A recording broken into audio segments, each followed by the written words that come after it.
त्याच्या अंगावरती एक काळा डाग आहे. काळा किंवा तपकिरी किंवा आपण त्याला म्हणू शकू काळा तपकिरी काळा काळा तपकिरी विटकरी काही डाग आहे का त्याच्या अंगावरती पाठीमागच्या भागाला? म्हणजेच मांडी, कंबर, पाठ या भागावरती काही काळा तपकिरी डाग आहे का? असेल 1001% असेल.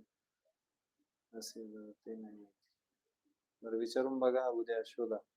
आहे त्याच्या अंगावरती डाग आणि तुम्हाला एक सांगू इच्छितो, की त्याच्या कुंडलीमध्ये बुध जो काय आहे तो 12th हाऊसमध्ये गेलेला आहे. 12th हाऊस हे हॉस्पिटलचं स्थान आहे. त्याला थोडंसं हॉस्पिटलमध्ये नेण्याचा प्रयत्न करा. म्हणजेच काय थेरपी करण्याची गरज आहे. त्याला स्पीच थेरपी करण्याची गरज आहे. 12th हाऊसमध्ये हॉस्पिटल.